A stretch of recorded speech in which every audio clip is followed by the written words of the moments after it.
Madame Rosa Caffo, directeur de l'Institut central de l'inventaire des bibliothèques italiennes, ex-présidente de l'Association italienne des bibliothèques et coordinatrice pour le projet italien de Google Books. Et le reste de son itinéraire, vous l'avez sur l'écran. Allez-y, madame. Merci beaucoup et parlerò in italiano. Je représente le ministère des Biens culturels et je suis bibliothécaire.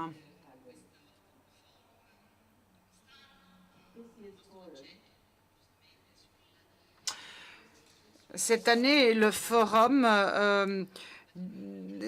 mis l'accent sur la numérisation et le patrimoine des livres. Et dans le cadre de ce sujet, les thèmes les plus importants ont été discutés. Donc la question des droits d'auteur, les bibliothèques numériques, etc.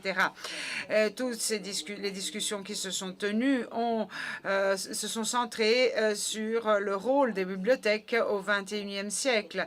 Et plusieurs fois pendant ces 2 jours, on a répété que le monde numérique offre de différentes formes d'ouverture, d'apprentissage, d'esprit d'entreprise et d'innovation dans le domaine des médias ainsi que dans le domaine de la formation. L'objectif dans l'ère numérique est de mettre à disposition du public des ressources culturelles et de faire en sorte qu'un milieu favorable soit créé pour les propriétaires des droits ainsi que pour le public. Un autre objectif important de la bibliothèque numérique, c'est de mettre en valeur et de favoriser les différences culturelles et linguistiques en permettant la diffusion des contenus créatifs et en favorisant la connaissance réciproque. Et de ce point de vue, le multilinguisme constitue un défi très important.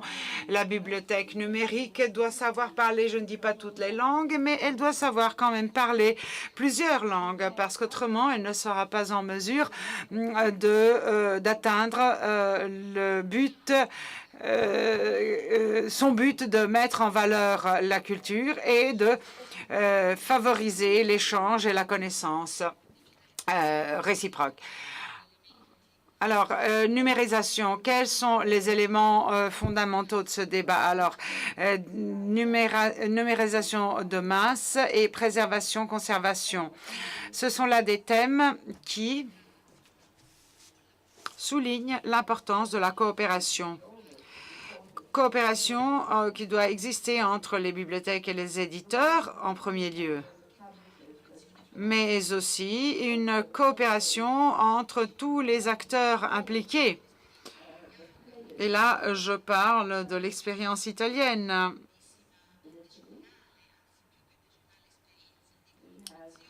Nous avons une expérience de collaboration entre le ministère du patrimoine culturel, les universités et les régions qui date de plus de 10 ans, collaboration qui justement a été mise en place pour renforcer les actions communes entre tous les acteurs impliqués. Je voudrais aussi faire allusion à une autre collaboration dans laquelle l'Italie est leader en Europe, et c'est notamment la collaboration entre les différents pays européens sur des projets qui ont été mis en place depuis 2002. L'Italie a coordonné au niveau européen les politiques, les programmes et la vision sur la numérisation, les bibliothèques numériques et la numérisation du patrimoine culturel pour l'accès en réseau, accès sur le web. Donc, multilinguisme, collaboration. Et ensuite, je voudrais encore faire 2 remarques sur les thèmes les plus importants qui ont fait l'objet du débat de ces jours-ci.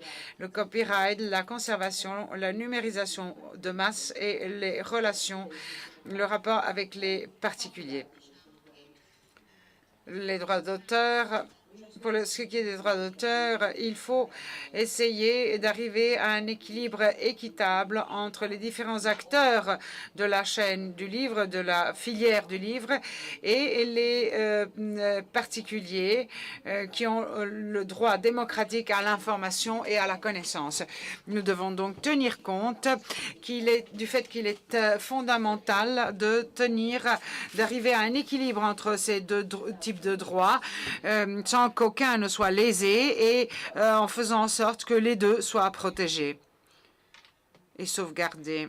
C'est là le critère auquel s'inspire le ministère dans son action. Conservation, voilà. Alors là, c'est un autre grand défi, la conservation des copies master. C'est une tâche institutionnelle des médias qui passent à travers les bibliothèques nationales, et la conservation passe aussi à travers la réglementation nationale sur le dépôt légal. Et là aussi, la collaboration avec les éditeurs est très importante.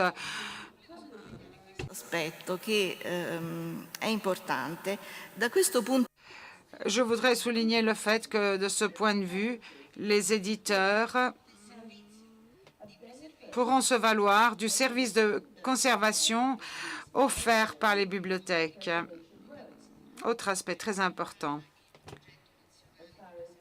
Pour ce qui est du projet national de conservation, il a été bien illustré par la collègue Antonia Ida Fontana. Et donc, je passe immédiatement à parler de la numérisation de masse et le rapport entre le public et le privé. Et il est clair que la création d'une masse critique de contenu numérique est un objectif fondamental. Dans plusieurs pays, les bibliothèques, pour atteindre ce but, il se base sur les rapports avec le privé. Et là, donc, je fais référence aux accords avec Google qui ont été souscrits par plusieurs pays, dont l'Italie.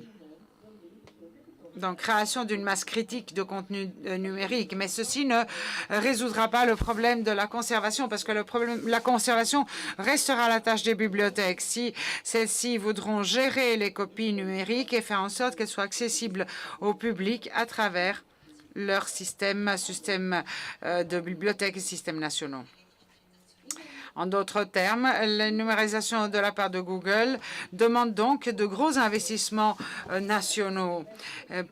Et ceci pour trois aspects importants de cette activité. Tout d'abord, l'organisation du travail des bibliothèques pour permettre la numérisation, la conservation à long terme des copies master qui nous seront rendues par Google, et enfin, toutes ces activités qui sont nécessaires pour garantir l'accès en réseau, sur le web, des contenus produits par Google sur nos systèmes des bibliothèques et des systèmes nationaux. Nous avons donc cette filière des sites des bibliothèques, du portail national et ce européen, pour garantir l'accès à tous les niveaux. Je fais référence au portail européen notamment. Voilà donc quelles sont les réflexions que je voulais partager avec vous concernant la bibliothèque numérique. Et voilà, donc je suis tout à fait prête à répondre à vos questions ou à débattre de ceci avec vous.